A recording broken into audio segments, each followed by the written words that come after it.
Alors, bonjour à tous, mon nom est Richard Junot. Je suis coach d'affaires et en même temps formateur en négociation.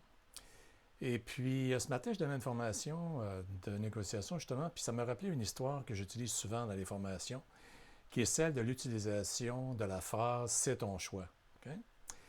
J'ai découvert cette méthode-là quand je faisais des formations de coaching pour les directeurs de vente chez AgroPure.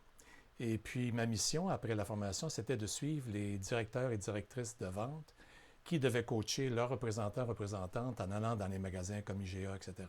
Bon. Alors, on se rencontre dans un centre d'achat où est-ce qu'il y avait justement un IGA ou autre.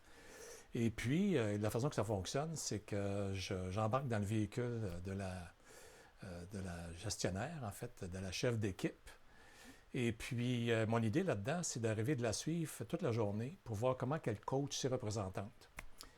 Alors, on se rencontre, puis finalement, on arrive à une première grosserie. Puis c'était une grosserie, je dirais, ethnique, les produits ethniques un petit peu, là, de différents pays. Et puis, AgroPure, évidemment, vend des fromages fins.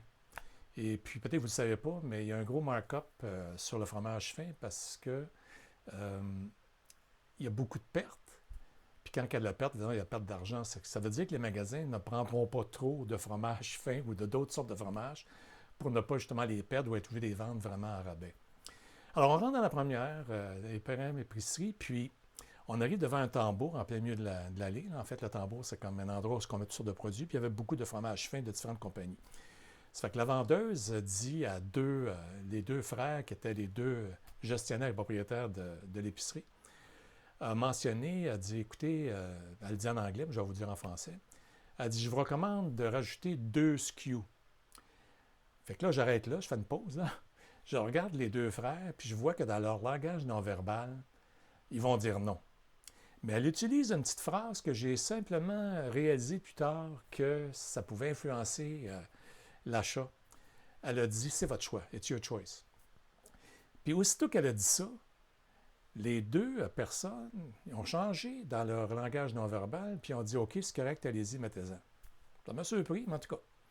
Deuxième magasin, même scénario, dans une autre épicerie. Elle ajoute, c'est votre choix, puis les gens disent oui. Alors, ça a fonctionné dans la première, la deuxième, la troisième épicerie. La quatrième, on dit non, puis la cinquième, on dit oui.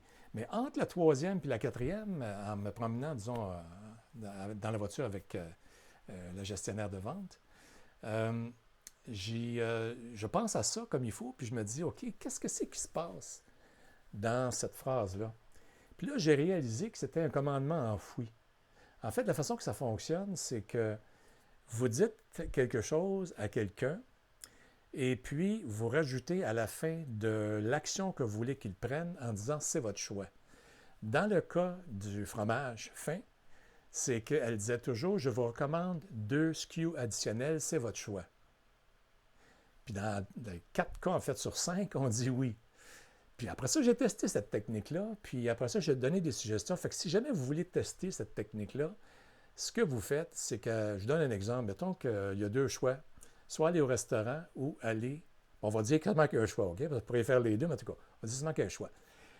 Soit que vous allez au restaurant ou que vous vouliez aller, disons, au cinéma. Si vous voulez influencer la décision de l'autre, c'est que vous dites, mettons, chérie, préfères-tu aller au restaurant ou au cinéma? C'est ton choix.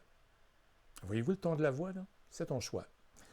Ça va influencer le choix d'aller au cinéma parce qu'on a rajouté la phrase « c'est ton choix » avec la dernière option. Il n'y a rien qui fonctionne à 100%, mais j'ai remarqué qu'en utilisant cette technique-là, ça définitivement influençait la personne à prendre le choix qu'on propose. Ça fait que vous m'en direz des nouvelles, essayez-le de votre côté, puis après ça, vous m'en donnerez des nouvelles, vous me reviendrez dire, ben je l'ai essayé, ça a fonctionné ou ça n'a pas fonctionné. Puis après ça, on verra pourquoi que ça n'a pas fonctionné. Mais je peux vous dire que ça fonctionne la plupart du temps. C'est une petite technique qui donne un genre de commandement enfoui, subtil, un petit peu, qui va agir sur le côté inconscient de la personne. Et puis évidemment, on peut l'utiliser d'une façon négative, mais ça, c'est une façon, disons, normale, qui est quand même agréable et positive de l'utiliser. En tout cas, essayez-le, vous m'en donnerez des nouvelles. Salut!